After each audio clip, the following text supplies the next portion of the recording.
Salutare, prieteni! Astăzi o să vă prezint o momeală de cârlig care eu o folosesc cu succes, mai ales în timpul verii, la caras și ciortan, chiar și babușcă. Este vorba de o pastă făcută din semolină. Semolina este un gris, de obicei se folosește în amestecul de boilesuri. Este cu o valoare nutritivă foarte, foarte ridicată față de făină sau, mai știu, grisul normal. Avantajul este că puteți să o faceți pe malul apei, se face foarte repede. Cam așa arată punga de semolină. O să includ o pungă și în giveaway-ul de azi, o pungă din aceasta. Așa. Eu o țin într-o cutie din asta. Cam tot timpul când merg la pescuit îmi iau cu mine îmi bag câte puțin într-o cutie din asta. Și se închide foarte bine hermetic și o prepar pe malul apei. Imediat o să vă arăt de ce avem nevoie. Avem nevoie de o seringă, o cutie în care să o preparăm. Eu pun și un colorant. Nu este obligatoriu. Pun un colorant din acesta alimentar, doar pentru culoare. Dacă doriți, puteți să puneți și arome, dar eu de obicei nu folosesc. Las aroma naturală. Mi s-a părut că așa e cel mai ok. O să vă arăt imediat după aceea cum o pun și pe cârlig. Se prepară foarte repede, de-aia am zis, avantajul foarte mare față de mămăligă. Cu mămăliga de multe ori mai dăm greș. O facem ba prea moale, ba prea tare.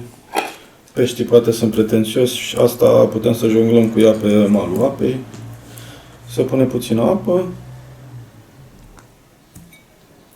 Puteți să amestecați cu orice, eu amestec cu o coadă de linguriță, puteți să amestecați cu un băț sau cu orice.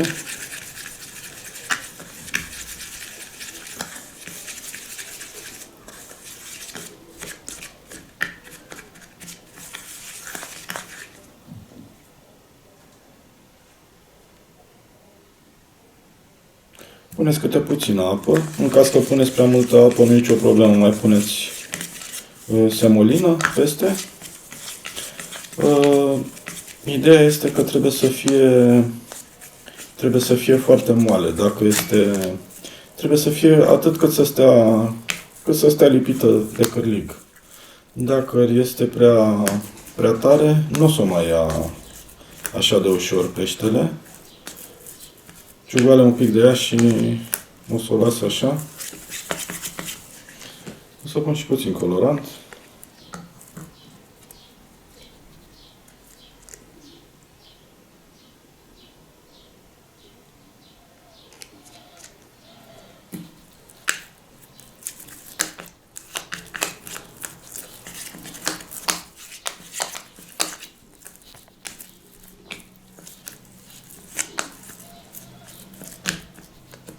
Că mai trebuie puțină apă, că s-a făcut prea tare.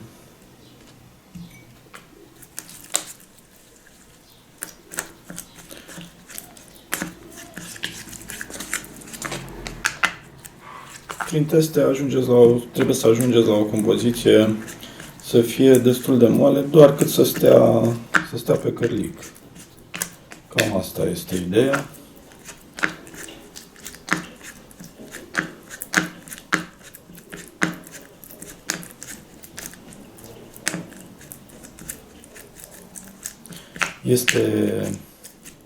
Este insolubilă în apă, adică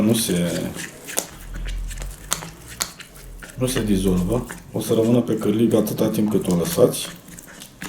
Se face foarte repede. Deja e gata.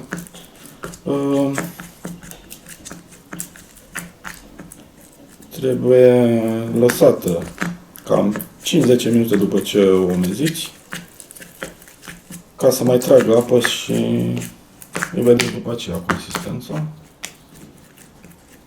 Eu zic că este ok acum. Cam asta este modul de preparare, așa arată.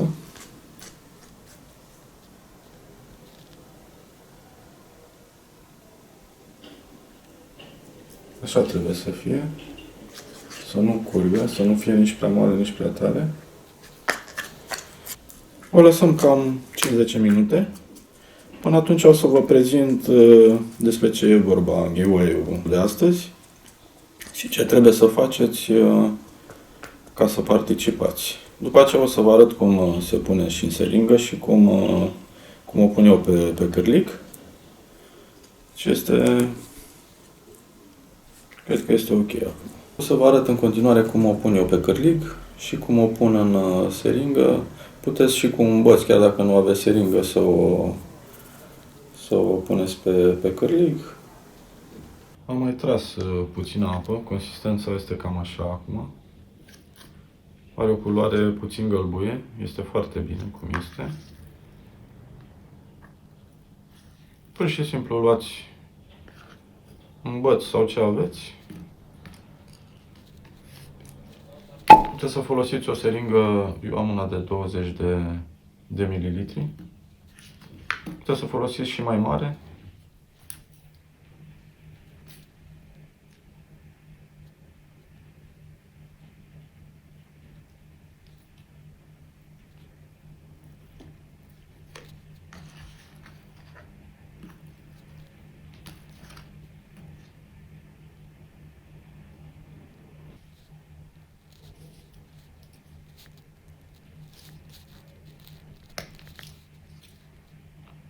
Cam așa arată în seringă. Se și păstrează foarte bine, deci puteți să o păstrați câteva săptămâni bune, chiar și mai mult, dacă o țineți la frigider. Și o pun în felul următor pe ac, pe cârlig. Puteți să puneți pe cârlig un vierme sau întâi sau mai știu ce, o bucată de râmă sau larvă de libelulă.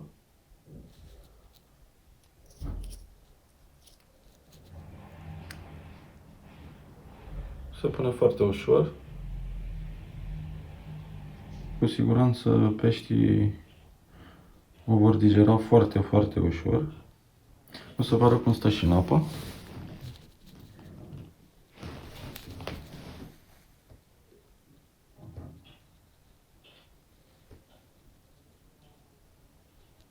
Și lasă puține particule.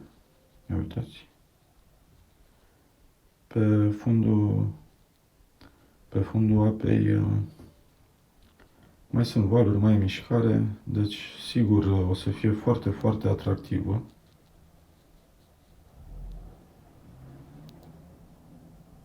Și vedeți că nu cade de pe cârlig.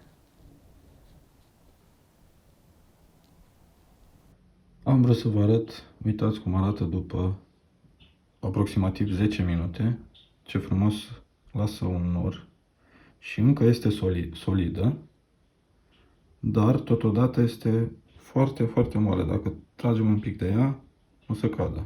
Ia uitați. Ia uitați ce repede descoperă cârligul ca să poată fi înțepat peștele. Cam asta a fost episodul care vreau să vi-l prezint, cu momeala care o folosesc eu cu pasta de semolină. V-am zis, este un avantaj foarte mare că o faceți pe malul apei și foarte repede.